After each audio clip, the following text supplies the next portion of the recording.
Bonsoir, bonsoir, bienvenue sur le plateau de Mauvaise Langue. J'espère que votre semaine fut agréable, fugace et doucereuse. Pour l'émission de ce soir, j'ai le bonheur d'être accompagné par nul autre que le fantasmagorique et facétieux Johan Provenzano. La famille. Cette semaine, Pierre Maudet doit raconter ses vacances à tout le monde et c'est pas une soirée diapo. Les robots sont partout et ça fait flipper. Et Meghan et Harry se sont mariés et on a tous regardé. Mauvaise Langue, édition de l'amour. C'est parti.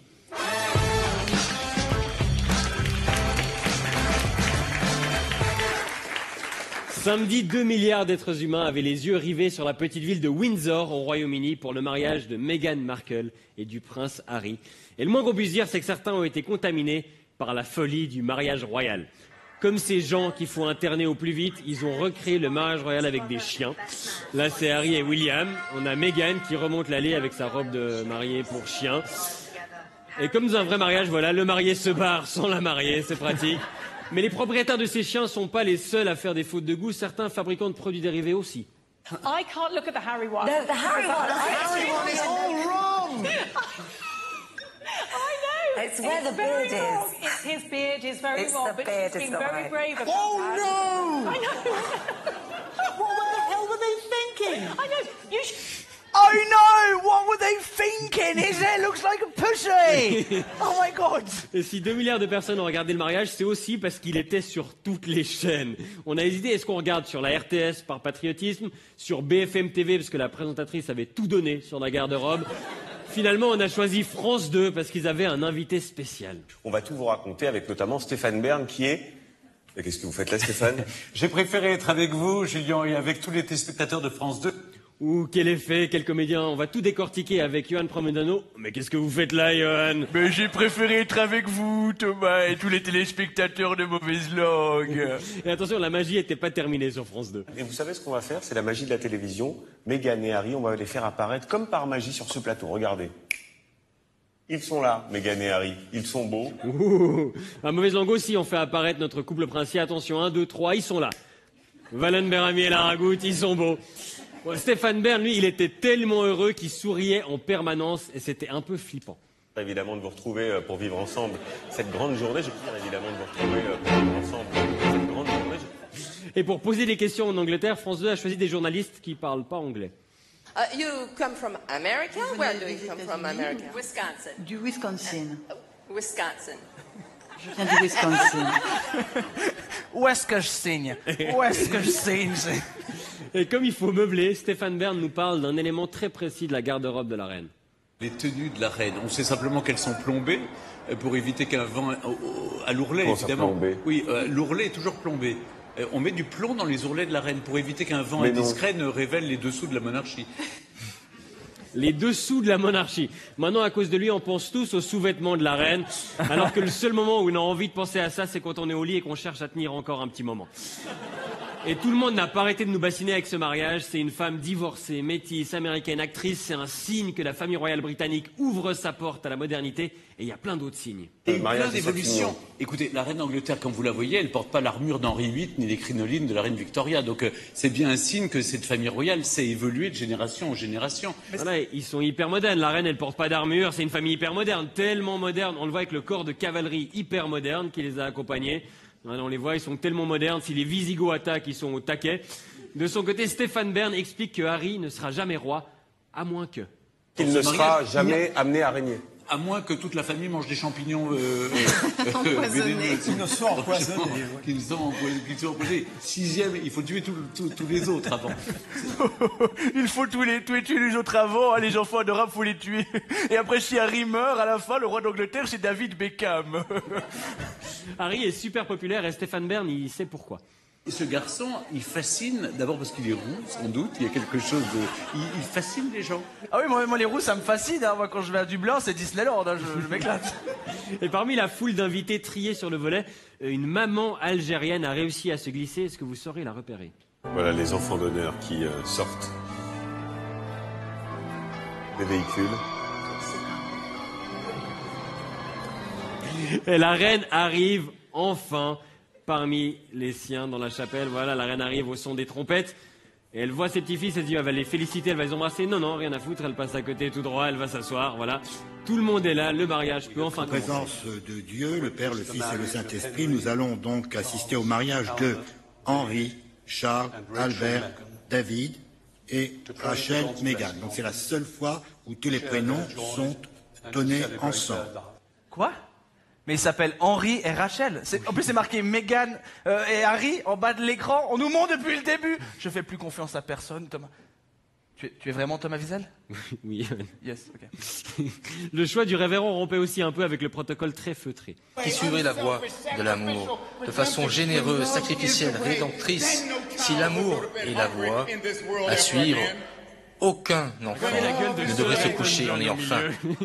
Qui est un peu effrayé. Bon, c'est normal, il n'a pas l'habitude d'autant d'animation, il passe beaucoup de temps à des concerts d'Elton John. Et la reine, elle, n'était pas au bout de ses surprises, puisque Meghan Markle a véritablement fait débarquer le Black Power au château de Windsor. And the moon is the only light we see. La reine était choquée, elle n'avait plus vu autant de noirs en vrai depuis la fin des colonies. Et là, elle s'est dit, bon, j'ai survécu aux prédicateurs afro-américains, au chœur gospel, on va pouvoir passer à la musique classique, on va revenir dans un élément que je connais. Quoi? Mais lui aussi, les noirs, le violoncelliste, est-ce que c'est le mariage de mon petit-fils ou une finale du 100 mètres? Et on peut voir que la reine était absolument ravie de voir son petit-fils se marier. Oh, come on, can they kiss already? I'm missing les coups de cœur de Alain Morisot, je comprends plus rien. Et la soirée s'est terminée, bien sûr, avec des feux d'artifice. Puisque comme la famille royale, ça fait joli, ça coûte cher et ça sert à rien. Ce mariage aura fait couler des larmes et de l'encre. Les journaux dominicaux britanniques ont fait des suppléments spéciaux d'une 40aine de pages chacun. Le mariage royal va donc peut-être sauver la monarchie, mais il a déjà détruit l'Amazonie.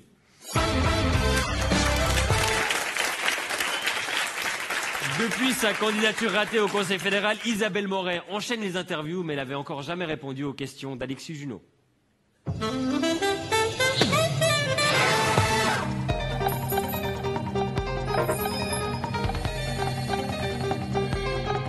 Isabelle Moret, bonjour. Bonjour. Bienvenue dans Excusez-nous, l'interview de mauvaise langue.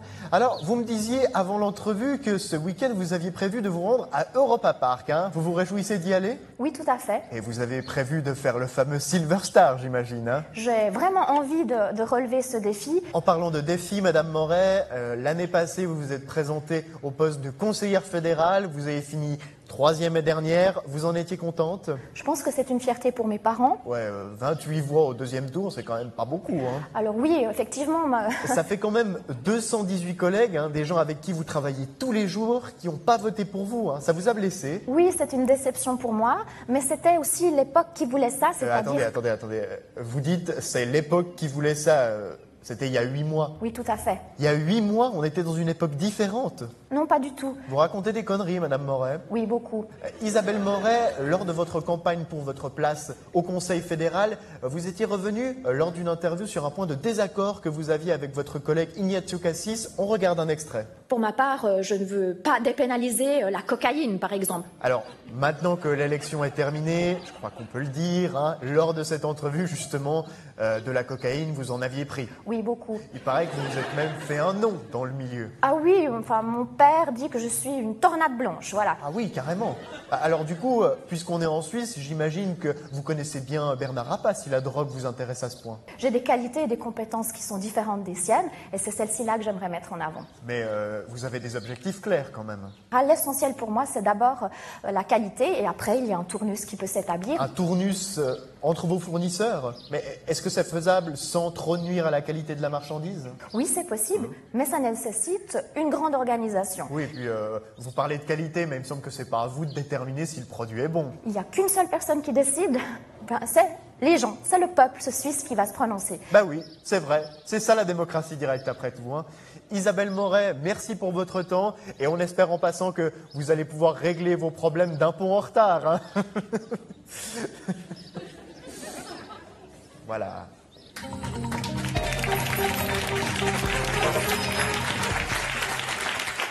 De plus en plus de jeunes filles mettent leur virginité aux enchères. Pour nous en parler, notre expert qui a beaucoup trop étudié le sujet, Nathanaël Rocha.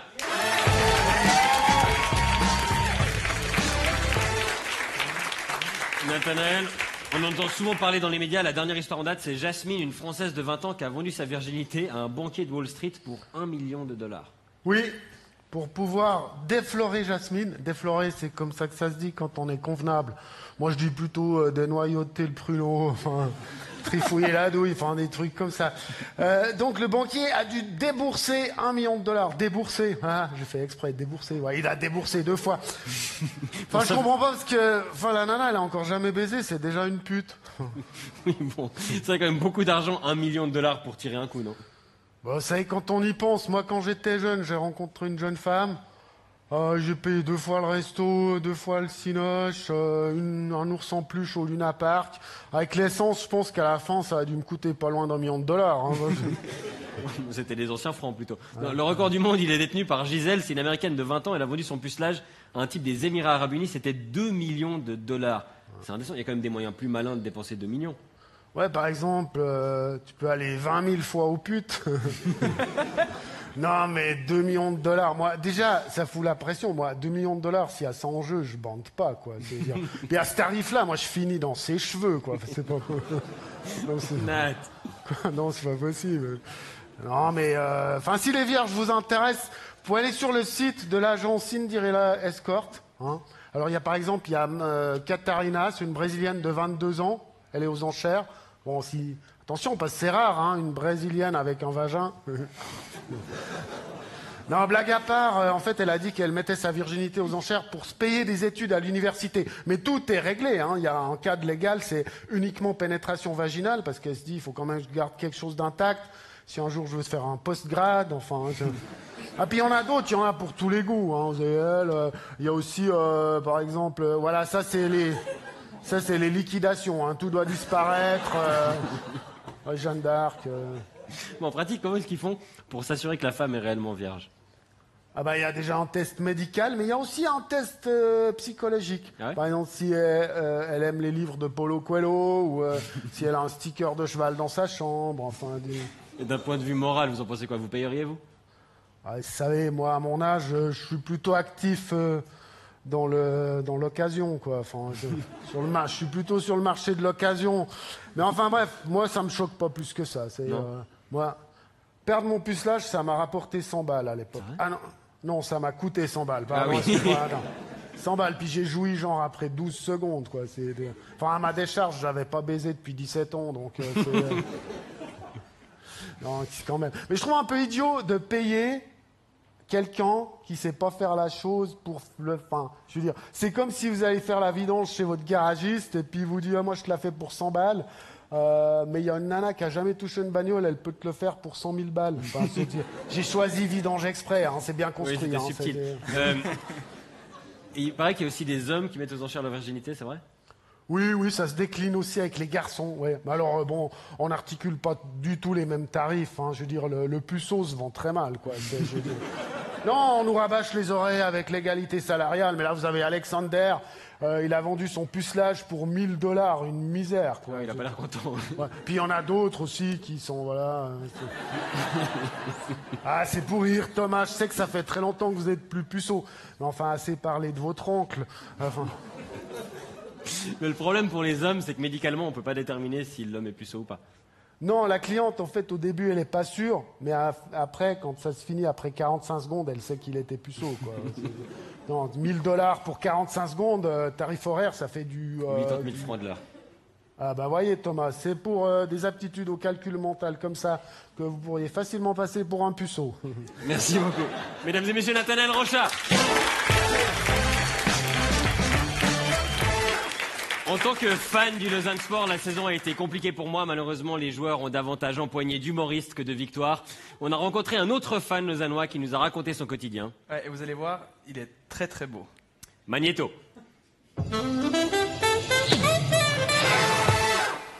Déçu par la relégation du Lausanne Sport, Basile remet en question sa passion pour son club de cœur. Bon, moi j'ai toujours été un fan du Lausanne depuis toujours, quoi, mais enfin, les joueurs ils mouillent plus le maillot, quoi.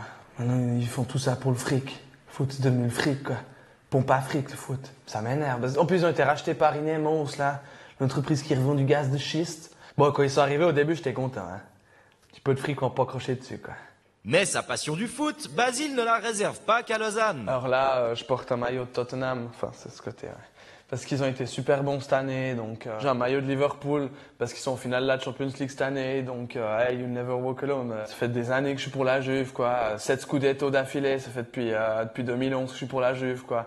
Sempre Juve, quoi. J'ai toujours été fan du PSG depuis 2010. J'ai un vieux maillot, parce que je l'ai trouvé au coffre ouvert à Villeneuve, mais je l'ai floqué Neymar, parce que ça fait depuis que Neymar il est arrivé, que le PSG c'est mon club de cœur, quoi. Mais Basile est aussi un fan du Milan AC, de Mönchengladbach depuis que Lucien Favre le coachait en 2011, de la Grèce depuis 2004, de l'Islande et de l'Irlande du Nord parce qu'ils sont tellement sympathiques, et de l'Allemagne depuis 2014 parce qu'ils sont très forts. Outre sa passion pour le football, Basile est aussi un homme engagé pour de grandes causes. Bon, là je suis à fond aussi dans le combat MeToo, quoi, parce que c'est important de lutter pour l'égalité des hommes et des femmes, quoi. Franchement, on est tous pareils, mais on est tous différents aussi. Comme il dit Bigard. Putain, vous avez vu le sketch sur le lâcher de salope ou quoi? C'est juste énorme. Il y a un goût de gibier que la salope d'élevage n'a pas. Moi, par ça, je suis antispéciste aussi, quoi. Enfin, moi, je comprends pas que les gens ils puissent manger des animaux qui sont capables de penser comme nous, quoi. Mais par contre, mon vrai combat, c'est le gluten. Je pense que les gens ne se rendent pas compte à quel point de la merde qu'ils avalent, quoi.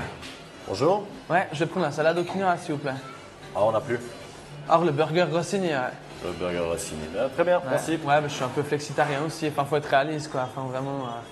Puis à part ça, ici, ils mettent du foie gras poêlé dans le burger. Enfin, c'est une tuerie, quoi. Enfin, j'ai trop hâte. En homme moderne, Basile est aussi un consommateur responsable. Ouais, bah, je consomme local, quoi. J'ai acheté les oignons de ma région. Du coup, les Pays-Bas. Mais de toute façon, les régions, ma région, c'est l'Europe, quoi. Enfin, on va abolir les frontières, vraiment, quoi, ça. Mais bon, je suis avant tout suisse, quoi, et fier de l'être. Même si les Suisses allemands, je peux pas les blairer. Ils vomissent ou quoi, non, vraiment, quoi. Mais je pense que la base du problème, c'est avant tout ce système capitaliste de merde, quoi. Ouais, enfin, en même temps, hier, tu me disais que tu voulais être entrepreneur et te faire plein de fric. Ouais, c'est vrai que j'ai quand même envie de lancer ma start-up, tu sais, j'ai un peu l'âme d'entrepreneur, quoi. Ouais, sortir sa zone de confort et tout, quoi, enfin, vraiment, quoi. Tu sais, il est pas très bon, ce vin. Hein. Si, il est très bon. Ouais, il est très bon, en fait, ouais. C'est sûr, Basile est vraiment un homme d'aujourd'hui. C'est du rosé, hein. Par ça, quand même. À l'époque du Cruyff, je peux te dire que le bouffe est mieux.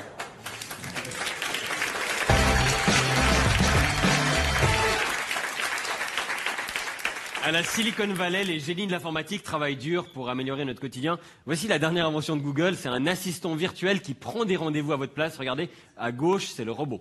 I'm looking for something on May 3rd. Sure, give me 1 second.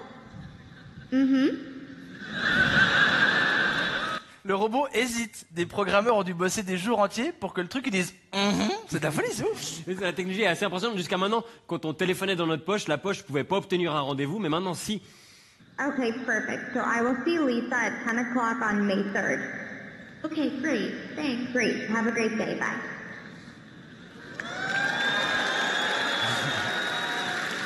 T'as vu comme la foule d'ingénieurs réagit à un rendez-vous chez le coiffeur? Alors oui, on a marché sur la Lune, c'était cool, mais regarde, Lisa va se faire couper les cheveux jeudi à 10h. Ouais, t'es pas au bout de tes surprises, Johan, parce qu'un autre secteur qui a le vent en poupe, c'est les robots sexuels. En quelques années, on est passé de poupées gonflables qui ressemblent à ça, à Samantha. Samantha has a family mode. Which it's impossible. What, she's going to read the kids a bedtime story? She can talk about animals, she can talk about philosophy, she can talk about science. She's got a program with 1,000 jokes, which is at random, so I don't know all of them. Un mode famille. Donc une fois que tu t'es vidé dedans, elle peut raconter des histoires à tes enfants. Si vous connaissez les 3 petits cochons, en tout cas votre papa c'est un gros porc. Bon, le problème, Johan, c'est qu'il y a aussi des robots sexuels masculins qui racontent des blagues et des poésies. Ils ont ajouté le sens de l'humour et l'esprit poétique à un vibromasseur. On est mort, les gars. Profitons des prochaines fois qu'on fait l'amour, parce que c'est sans doute les dernières. De son côté, la firme Boston Dynamics va bientôt commercialiser un chien robot. Regardez, il est pas du tout flippant. Il peut par exemple ouvrir une porte avec son espèce de bras robotisé, on dirait un cobra sur un chien. Et il ouvre la porte pour son petit copain qui vient derrière. Je sais pas où mène cette porte, mais ils viennent d'entrer directement dans mes cauchemars. Le chien peut aussi amener des canettes quand vous êtes sur le canapé, par exemple. Mais attention, il faut pas essayer de prendre la canette parce qu'après le chien se bat. Il n'aime pas du tout ça. Il va vous attaquer avec la canette et ça se finit très très mal pour le coca. Le chien peut aussi avoir un torticolis, visiblement, on ne sait pas pourquoi ni comment, et le chien peut même danser Voilà, on a tous un pote gênant qui fait la danse du robot, maintenant on aura un pote robot qui fait la danse humain. C'est super un chien robot pour ceux qui veulent faire des promenades matin, soir, mais sans ramasser des crottes. Ou peut-être il chie des clés USB, tu sais. Et il y a tes chroniques dessus. Quoi? Parce que c'est de la merde. Tes chroniques, mais aussi le caca de... Allez, yes, on enchaîne. Il y a un truc qui m'inquiète quand même. Boston Dynamics, pour tester leurs robots, ils passent leur temps à les torturer. Regardez, ils font de la torture psychologique. Ils lui éloignent le carton qu'il essaie de ramasser, ils lui donnent des coups de pied. Des coups de robot, des coups de cylindre dans le dos. Et même des pièges dignes de Mario Kart. Voilà, le coup de la banane. Et un jour, les robots intelligents, ils vont voir ces images. Et ils vont se venger, c'est sûr et certain. Et ben, ce jour se rapproche, Johan, parce que regardez par exemple Sophia, le robot hyper réaliste. Au début, on est là, waouh, il est vraiment très réaliste ce robot. Alors non, c'est pas lui le robot, ça c'est le scientifique. Le robot, c'est l'autre. Voilà, ça c'est le robot. Je crois qu'ils ont fait exprès de pas lui mettre de cheveux, sinon elle aurait eu l'air plus humaine que le scientifique, ça aurait fait bizarre. Et alors que des millions d'humains sont sans papier, pas Sophia. Sophia est la dernière coqueluche du royaume, au point de se voir offrir la citoyenneté saoudienne par le roi Salman. Le roi il s'est dit, elle obéit à tout ce que tu fais, elle parle que quand tu lui adresses la parole, elle se plaint jamais et elle t'appartient. Bah c'est comme les Saoudiennes, je lui file le passeport direct moi. Bah oui, en plus, elle porte même pas la burqa alors qu'elle est obligatoire pour les Saoudiennes. En fait, en Arabie Saoudite, une femme robot a plus de droits qu'une femme humaine. Elle est aussi très expressive. Dans un reportage avec son créateur, on voit qu'elle essaye de faire des réactions humaines avec autant de finesse que Nicolas Cage dans un film d'action. Alors je sais pas si les robots vont nous gouverner un jour, mais en 15 secondes, Sophia a montré plus d'émotion que Simonetta Sommaruga en 8 ans au Conseil fédéral. Et franchement, en termes de coupe de cheveux, ce crâne transparent, c'est pas plus bizarre que ce qu'avait Calmiré au Widmerschlumpf. Hein. Boum, punchline robotique ou pas? Merci Yann. Mais Sophia a un plan. Do you want to destroy humans? Please say no. Okay, I will destroy humans. No. Ah oui, c'est pas du tout flippant, c'est bien, on n'a pas peur du tout. Même quand elle joue à feuille, caillou, ciseaux sur le plateau de Jimmy Fallon. Rock, paper, scissors, shoot. I won. This is a good beginning of my plan to dominate the human race.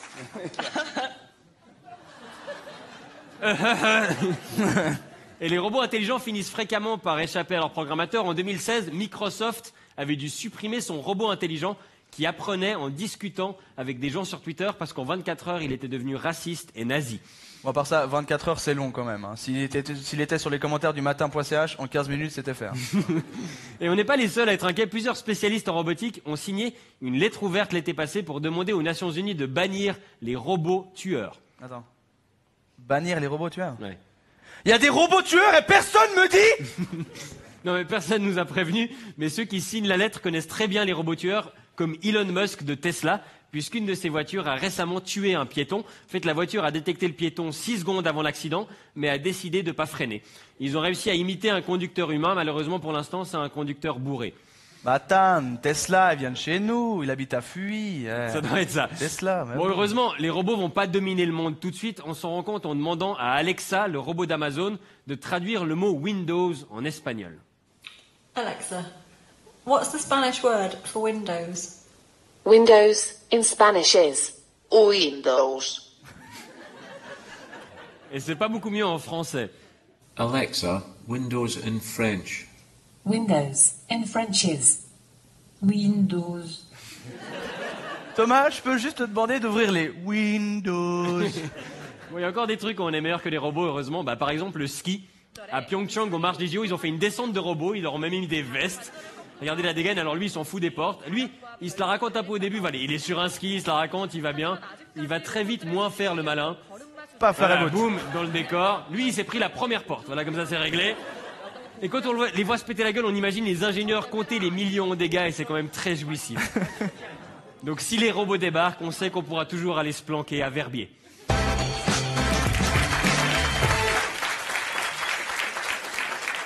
À Genève, le conseiller d'État Pierre Maudet est dans la tourmente. Certains l'appellent même à démissionner, mais pas tout le monde. Pour le défendre, on accueille un Genevois, le jeune rappeur de Colonie, Millionnaire.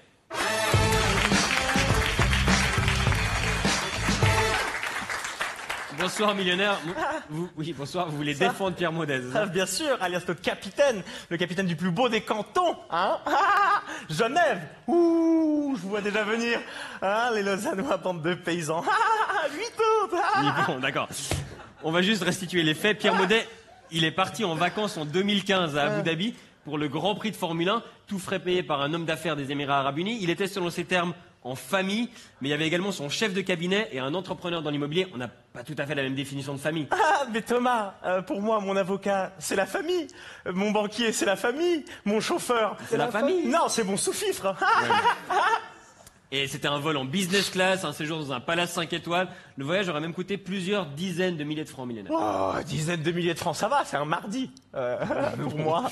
Non, il jure que le voyage n'était pas politique. Il a quand même rencontré par hasard dans le lobby de l'hôtel, selon lui, le prince héritier d'Arabie Saoudite, des Émirats, pardon, ainsi que son frère. Vous, est-ce que vous partez en vacances, vous rencontrez des princes? Plus tellement. Ah bon? Ouais, parce que je les connais déjà tous, en fait. Il a même visité le centre de surveillance radio et vidéo du Grand Prix de Formule 1.